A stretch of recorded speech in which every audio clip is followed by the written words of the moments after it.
Elias Turner had been riding since dawn, dust in his throat, loneliness in his chest, and nothing but the quiet hum of the prairie for company.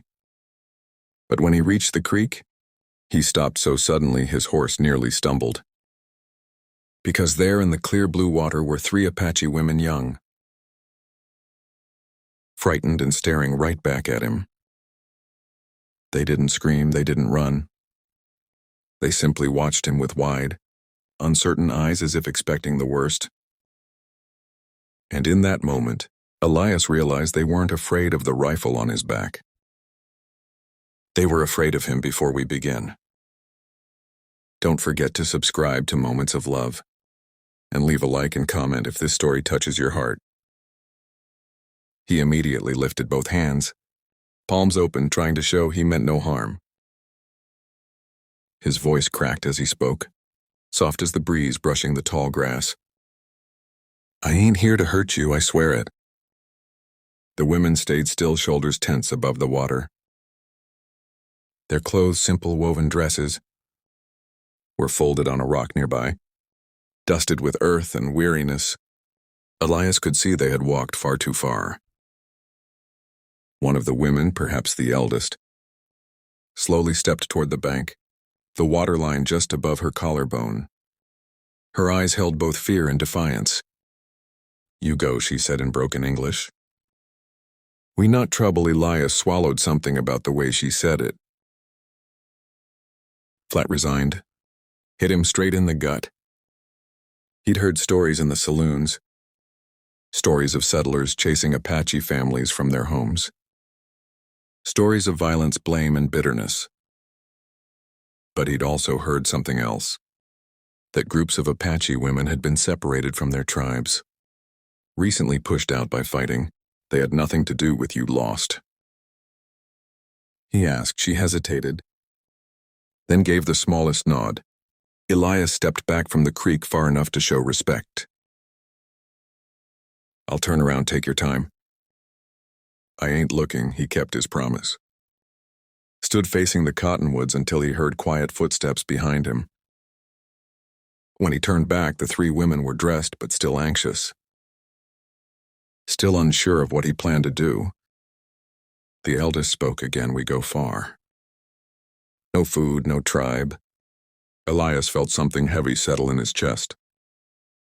He'd lived alone for 5 years on that prairie, ever since his parents died, and the ranch shrank to nothing but memories. He knew the feeling of being lost, of having nowhere that truly felt safe. "Come to my camp," he offered gently. "Just to eat, rest your feet." "I ain't asking anything from you." They exchanged glances, silent. Cautious communication, finally. The eldest woman stepped forward and nodded. Elias LED'd them, slowly walking ahead so they wouldn't feel trapped. His camp was simple: a pot, a bedroll, and a fire pit he'd used the night before.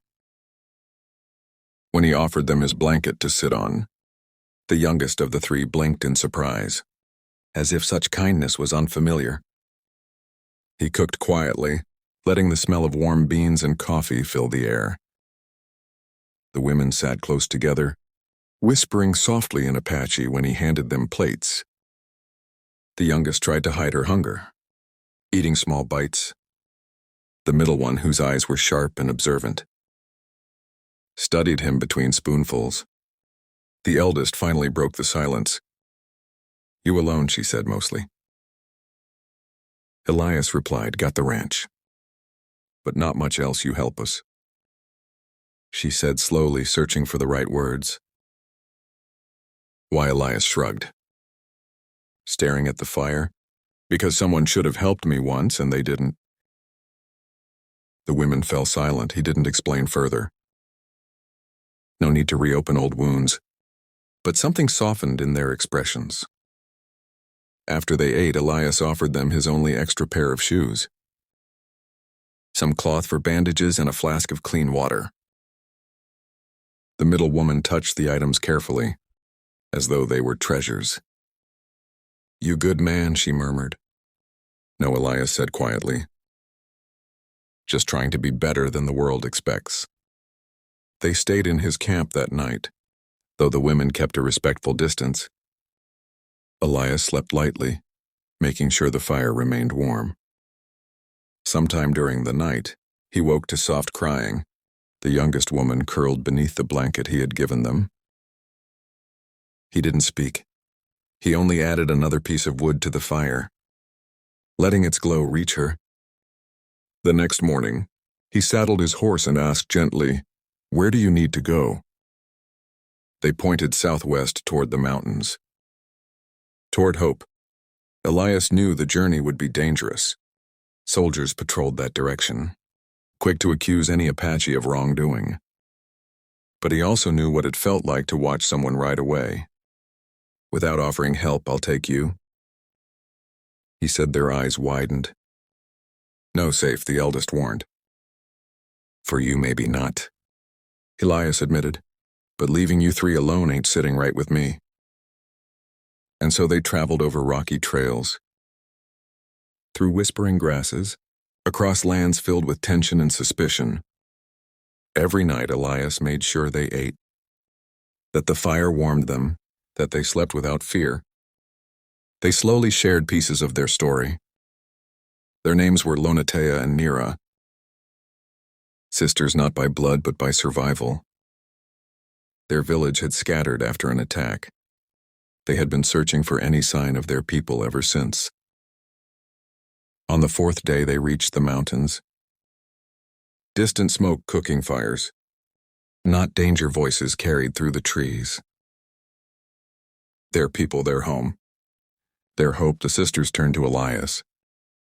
Eyes full of gratitude. "You bring us back." Lona whispered, "Our lives saved you." "Saved yourselves," Elias said. "I just walked with you a while." Nira placed her hand over his heart. "We remember when they disappeared into the trees." Elias felt something warm inside him, the soft glow of compassion rediscovered. Life at the ranch felt different afterward, less lonely, more meaningful. Yet he often wondered if the three women were safe. Weeks passed before fate answered. One afternoon, as he repaired his fence, three figures approached. Lonatea, Nira. Dusty but smiling, Elias nearly laughed out loud. "Never thought I'd see you three again." They came bearing gratitude. Nira handed him a woven basket filled with gifts. A blanket, a wooden medallion, herbs, and a bracelet made of river stones. "You accept," Lona said gently. "Kindness must be returned," Taya added. They invited him to their camp. Though unsure, he followed and found families rebuilding. Children laughing, elders sharing stories. At first, eyes watched him with caution. Then Lona spoke in her language. Easing the tension, soon he was welcomed, fed and even given a small carved animal by a shy little boy. "He say you look like man who protect." Nira explained. Elias felt his throat tighten. He visited often after that, bringing supplies, helping repair things, learning the ways of the land. And friendship grew real warm. Human friendship one afternoon at the creek where they first met. Lona said, "You changed something in us." "Me, yes. You show not all strangers hurt." Elias smiled softly. "You changed me too. How you reminded me the world still has good in it." When winter came and the tribe prepared to move deeper into the mountains, Elias helped them pack. The sisters hugged him, quick but meaningful. That night, he stood beneath the stars feeling something he thought he'd lost. Purpose, belonging, quiet joy. And he whispered to the wind, in a world full of broken roads, "May we always choose the path that leads us toward each other."